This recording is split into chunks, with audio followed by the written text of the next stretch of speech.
जय माता दी। Your welcome in YouTube channel Math Point with Shravan sir. तो आज टॉपिक हमारा बेस्ड ऑन फैक्टोरियल, ठीक है। तो फैक्टोरियल पर भी बहुत ही ज़्यादा प्रश्न पूछे जाते हैं। तो आपको एक तो मतलब फैक्टोरियल मीन्स होता है क्रमगुणित, ठीक है। फैक्टोरियल मीन्स होता है क्रमगुणित।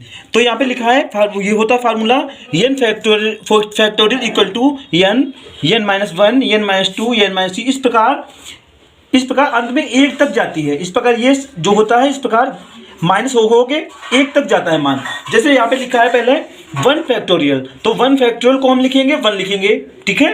अच्छा टू फैक्टोरियल, तो टू को एक कम करके लिखेंगे टू और फिर वन लिख देंगे मल्टीप्लाई में। फिर थ्री फैक्टोरियल, थ्री फिर एक कम करेंगे यानी टू हो जाएगा, फिर एक कम करेंगे वन हो जाएगा मल्टीप्लाई में, ठीक है। अच्छा फोर फैक्टोरियल है तो यहाँ पे हो जाएगा चार है, फिर मल्टीप्लाई में तीन, फिर दो, फिर एक, कहने मतलब एक एक हमको घटाते जाना है। तो यही हमारा हो जाता है फैक्टोरियल। फाइव फैक्टोरियल है तो पाँच लिखेंगे मल्टीप्लाई में चार, तीन, दो, एक, घटते हुए क्रम में हमको लिखना है। छः फैक्टोरियल की वैल्यू मान पूछा जाए तो आपका हो जाएगा छः गुणे पाँच गुणे चार गुणे तीन गुणे दो गुणे एक। अब यहाँ पे आपको निकालिए तो मान वन फैक्टोरियल का मान वन ही होता है, ठीक है। यहाँ पे टू फैक्टोरियल दो एक कम दो हो जाएगा, और तीन फैक्टोरियल का मान तीन दूनी छः एक कम छः।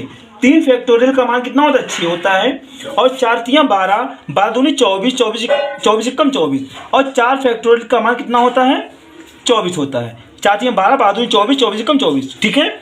इस प्रकार आप फैक्टोरियल निकाल सकते हैं। फैक्टोरियल इस प्रकार निकाले जाते हैं। और देखो यहाँ पे एक फैक्ट लिखा है कि यदि संख्या पाँच या पाँच से बड़ी है तो इकाई का मान जीरो आता है। इस प्रकार के जो प्रश्न होंगे उसमें इकाई का अंक ही पूछा जाएगा, फैक्टोरियल के बेस्ड होगा फैक्टोरियल पे, और उसमें यूनिट दी जाएगी, इकाई पूछी जाएगी। तो आपको इतना मतलब ये तो याद ही होनी चाहिए कि वन फैक्टोरियल का मान वन होता है, टू फैक्टोरियल का मान टू होता है, थ्री फैक्टोरियल का मान सिक्स होता है, और फोर फैक्टोरियल का मान 24 होता है, ठीक है। और ये भी याद होना चाहिए कि अगर संख्या हमारी पाँच या पाँच से बड़ी है तो इकाई का मान जीरो आता है। तो क्वेश्चन कैसे आएंगे, आपको पहला क्वेश्चन ले रहे हैं यहाँ पे। पहला क्वेश्चन हमारा one factorial plus two factorial plus three factorial, इस प्रकार हमारा जो एडिशन में है जोड़ना है, और 100 फैक्टोरियल तक हमें मान निकालना है, इसको इकाई का अंक निकालना है, ठीक है। तो अभी क्या करना है यहाँ पे, वन फैक्टोरियल का मान कितना पता है आपको, वन होता है, वन हो गया, प्लस टू फैक्टोरियल का मान टू होता है, और तीन फैक्टोरियल का मान हमारा 6 होता है, और चार फैक्टोरियल का मान हमारा 24 होता है, ठीक है। और इसके आगे हमें नहीं हल करना है, क्योंकि हमने आपको फैक्ट में बताया है या अभी बताया है कि पाँच या पाँच से अगर अधिक संख्या है, ज़्यादा है, तो उसका मान यूनिट का जीरो आता है। तो आगे का मान यूनिट का जीरो ही होगा, वो हमें हल करने की जरूरत नहीं है, खाली हमें इतने को ही हल करना है। अब यूनिट डिजिट निकालें, चार छः दस, 10 और 10 दो 12, 12 एक 13, यानी यूनिट कितनी आएगी, 3 आ जाएगी। तो इस प्रकार आप यूनिट निकाल सकते हैं, यूनिट डिजिट इस प्रकार आप निकाल सकते हैं। तो यही हमारा आंसर हो जाएगा। नेक्स्ट क्वेश्चन हमारा one factorial plus two factorial plus three factorial plus four factorial, इस प्रकार यहाँ पे 100 नहीं है 17 है, यहाँ पे 17 फैक्टोरियल तक मान निकालना है, हमें यूनिट डिजिट निकालनी है, ठीक है। इसको भी क्या करना है कि 5 के आगे तो हमें निकालने नहीं है, क्योंकि 5 के आगे यूनिट का मान हमारा जीरो हो जाता है, खाली 4 तक हल करना है। तो इसका मान भी कितना आ जाएगा भाई, ऊपर वाला 3 ही आ जाएगा। कहने का मतलब खाली 4 फैक्टोरियल तक ही मान निकाला जाता है, आगे यूनिट हमारी जीरो हो जाती है, तो इसका मान कितना हो जाएगा, 3 हो जाएगा। ये हमारा आंसर हो जाएगा। तो पहला क्वेश्चन हमारा फाइंड द यूनिट डिजिट, हमें यूनिट डिजिट पता करनी है, ठीक है। तो पहला क्वेश्चन है 233 और पावर लगी हुई है 5 फैक्टोरियल, ठीक है। पहले हमें 5 फैक्टोरियल का मान पता होना चाहिए, जब हमें पावर पता होगी तभी तो हम यूनिट निकाल पाएंगे। तो हमने 5 फैक्टोरियल आपको समझा रहे हैं, आगे आपको थोड़ा ईजी हो जाएगा, ये थोड़ा समझ लो। 5 फैक्टोरियल है तो 5 फैक्टोरियल को हम कैसे करेंगे, 5 गुणे 4 गुणे 3 गुणे 2 गुणे 1, ठीक है, गुणे 1। क्रमगुणित इस प्रकार लिखा जाएगा, 5 फैक्टोरियल के मान इतना हो जाएगा। मल्टीप्लाई कर लो या मल्टीप्लाई ना करो, कहने मतलब ये हमारा 5 फैक्टोरियल का मान हो गया, ठीक है। और इसको हम पावर को क्या करते हैं, 4 से डिवाइड करते हैं, तो 4 से ये कट जाएगी संख्या, या 5 फैक्टोरियल यानी 4, कहने मतलब 4 फैक्टोरियल से ऊपर जो भी मान होता है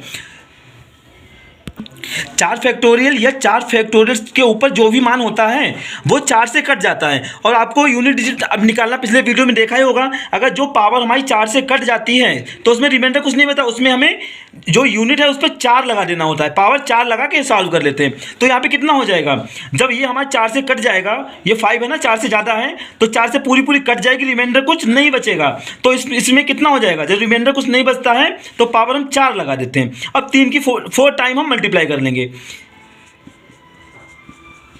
3 तिया 9, 9 तिया 27, 27 तिया 81, कितना आ जाएगा हमारा 1 आ जाएगा। तो यही हमारा आंसर हो जाएगा। अगला क्वेश्चन है 232 के ऊपर पावर लगी है 15 फैक्टोरियल, ठीक है। तो इसमें भी 15 फैक्टोरियल है, तो 15 इसका मतलब है 15 को हम 1 तक मल्टीप्लाई में ले जाएंगे, और 15 की जब मल्टीप्लाई 15 गुणे 14 गुणे 23 प्रकार 4 भी आएगा। और पावर को जब 4 से काटते हैं तो 4 से अगर पूरी संख्या कट जाती है तो समझो रिमाइंडर कुछ नहीं बचेगा।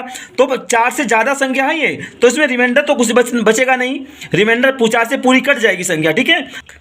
तो ये 4 से डिवाइड हो जाएगी, तो इसका कितना हो जाएगा, पावर जब पूरी पूरी संख्या 4 से डिवाइड हो जाती है, ये 15 नहीं, आप समझ रहे हैं, ये ना समझ रहे हो 15 है, 15 तो 4 से नहीं कटता है, लेकिन फैक्टोरियल है ना, तो फैक्टोरियल में हमें 15 को 1 तक ले जाना है, मल्टीप्लाई 15 गुणे 14 गुणे 13 इस प्रकार जब ले जाएंगे तो मल्टीप्लाई में 4 भी आएगा, और 3 आएगा, 2 आएगा, 1 आएगा। इस प्रकार कहने का मतलब 4 से जब इस पूरे मल्टीप्लाई को 4 से डिवाइड करेंगे तो 4 से 4 कट जाएगा ना, जब 4 से हमारी संख्या कट जाती है तो उसमें रिमाइंडर कुछ नहीं बचता है। जब रिमाइंडर कुछ नहीं बचता है तो पावर हम 4 लगा देते हैं, तो 2 की पावर 4 कितना हो जाएगा, 2 4 बार मल्टीप्लाई कर लेंगे, 2 दूनी 4, 4 दूनी 8, 8 दूनी 16, 16 हो जाएगा, इकाई कितनी आ जाएगी 6 आ जाएगी, तो 6 हमारा आंसर हो जाएगा। अगला क्वेश्चन है हमारा 315 के ऊपर पावर लगी है 37 फैक्टोरियल, और 5 अगर 5 है यूनिट तो चाहे कितना भी मान हो, पावर कितनी भी हो, हमारा 5 ही रहेगा। ये तो हमें 5 ही रखना है, इसको चाहे सॉल्व करो या ना करो, सॉल्व करेंगे तब भी इतना ही आएगा, तो इसका 5 ही हो जाएगा। नेक्स्ट क्वेश्चन हमारा 837 के ऊपर 3 फैक्टोरियल पावर लगी हुई है, ठीक है। तो 3 फैक्टोरियल का मान आपको पता होना चाहिए, या निकाल लो। 3 फैक्टोरियल का मान कितना होगा, 3 गुणे 2 गुणे 1, फैक्टोरियल मतलब घटते हुए क्रम में 1 तक मल्टीप्लाई की जाती है। अब ये 4 से तो कटेगी नहीं, ठीक है, कितनी हो जाएगी, 3 दूनी 6, कम 6, इसकी वैल्यू हो जाएगी 6। अब ये 4 से डिवाइड करेंगे तो रिमाइंडर कितना आएगा, पूरा तो कटेगा नहीं, तो 4 से जब भाग करेंगे 2 बचेगा, 7 की पावर वो मतलब रिमाइंडर कितना आएगा, 2 रिमाइंडर आएगा, 2 रिमाइंडर इस पर हम लगा देंगे, पावर की तौर पर लगा देंगे, और 7 के 7 से मल्टीप्लाई कर लेंगे, कितना हो जाएगा 7 7 49, यानी हमारा 9 यूनिट डिजिट आ जाएगा। ये हमारा आंसर हो जाएगा। तो अगला टॉपिक हमारा क्रमागत संख्याओं का योग ज्ञात करना। अगर आपको 1 से लेकर 50 तक, 1 से 100 तक, 1 से कितनी भी संख्या क्रमागत का योग पूछा जाए तो बहुत ही शानदार ट्रिक आपको बताने जा रहे हैं। तो क्या करना है, कुछ भी नहीं, बहुत ही सरल तरीका आपके लिए निकाल के लाए हैं। पहला क्वेश्चन हमारा प्रथम क्रमागत 50 संख्याओं का योग ज्ञात करना है। तो क्या करना है, खाली 50 लिख लेना है और इसको 1 आगे खींच देना है और 2 से डिवाइड कर देना, बस हमारा आंसर सेकेंडों में आ जाएगा। 2 से डिवाइड करेंगे 25 आ जाएगा, 25 और 51 की मल्टीप्लाई कर लेंगे, 25 कम 25 का 5 और 25 पंचे 125 और 2 127, तो कितना हो जाएगा 1275। तो देखा आपने कितने आसानी से आप इसलिए कर सकते हैं। अगला क्वेश्चन है हमारा प्रथम 60 क्रमागत संख्याओं का योग ज्ञात करना। क्या करना है आपको, 60 को 1 खींच देना आगे, 60 को 1 आगे खींच देना है और 2 से डिवाइड कर देना है, बस हमारा आंसर आ जाएगा। 2 तिया 6 0, अब मल्टीप्लाई कर लेंगे 0 3 कम 3 तिछा 18, तो कितना आंसर आ गया 1830। तो देखा आपने कितनी आसानी से आप निकाल सकते हैं। अगला क्वेश्चन है हमारा 1 से 100 तक क्रमागत संख्याओं का योग अगर आपको निकालना, क्या करना है 100 लिखना है और बस कुछ नहीं करना, उसको 1 आगे कान पकड़ के 1 आगे खींच देना है। 100 को 1 आगे खींचें कितना 101 हो जाएगा और 2 से 2 अपान में कर देना है, बस काट लेना है, 2 पंचे 10। अब इसे हल कर लेंगे, कितना हो जाएगा 50 50, ये हमारा आंसर हो जाएगा। तो क्रमागत संख्या अगर पूछी जाए, 1 से पूछी जाए तो आप बिल्कुल इस तरह कर सकते हैं। जब तक मेरे लाल जब तक कोई फार्मूला अप्लाई करेगा तब तक आप सेकेंडों में आंसर देंगे, बहुत ही जल्दी आंसर निकालेंगे आप। अगला है अगर आपको 1 से लेकर क्रमागत सम संख्याओं का योग निकालना है, ठीक है, कहने का मतलब क्रमागत 1 से लेकर कितनी संख्या दे रखी हो कि इतनी संख्याओं सम संख्याओं का योग ज्ञात करना है, तो आपको क्या करना है, बस कितनी संख्या है, प्रथम 20 सम संख्याओं का योग निकालना है। क्या करना है 20 लिखना है और एक कान पकड़ के खींच देना है, मल्टीप्लाई कर देना, हमारा आंसर आ गया। 21 दूनी 42, 42 हो जाएगा और 1 0, कितना आंसर हो जाएगा हमारा 420 आंसर हो जाएगा। अगला क्वेश्चन है हमारा प्रथम 30 सम संख्याओं का योग। इसी प्रकार 30 सम संख्याओं का कितनी भी लगातार की सम संख्याओं का पूछा जाए तो बस आपको क्या करना है, बस 30 लिखना है और बस एक कान पकड़ के एक आगे बढ़ा देना है और डिवाइड नहीं करना है। और खाली अगर सम ना हो तो क्या करते थे, अपान में 2 से काट भी देते थे, आपको याद रखना है। लेकिन अगर सम है, सम संख्या लगातार की सम संख्या है तो आपको 2 से डिवाइड नहीं करना है, खाली एक कान पकड़ के खींच देना है, मल्टीप्लाई कर देना है। 0 हो गया, 3 1 कम 3 3 3 9, कितना आंसर आ गया हमारा 930। तो देखा आपने कितनी आसानी से आप कर सकते हैं। तो अगला विषम संख्या, ये तो आपने सम संख्या देखा, अब आप विषम संख्या देख रहे हैं। अगला है हमारा क्रम। अगर आपको क्रमागत विषम संख्याओं का योग निकालना है, ठीक है, कहने मतलब क्रमागत विषम संख्याओं का योग निकालना है तो आपको क्या करना है, बस 52 को 52 से ही मल्टीप्लाई, यानी 52 का स्क्वायर कर देना है, ठीक है। 52 को 52 से ही मल्टीप्लाई कर देंगे। 2 दूनी 4, 5 दूनी 10, दूनी 20 का 0 हासिल 2, 5 25 और 27, कितना हो जाएगा 2704 हो जाएगा। अगला क्वेश्चन है प्रथम 35 विषम संख्याओं का योग। अगर लगातार की विषम संख्याओं का योग आपसे पूछा जा रहा है तो आपको क्या करना है, बस 35 को 35 से ही मल्टीप्लाई करना है, या 35 से मल्टीप्लाई कहने मतलब 35 का स्क्वायर कर दो, या 35 की मल्टी, बात तो एक ही है। तो हमारा कितना 5 25 3 चक्कू 12, कितना हो जाएगा 1225, यही हमारा आंसर हो जाएगा।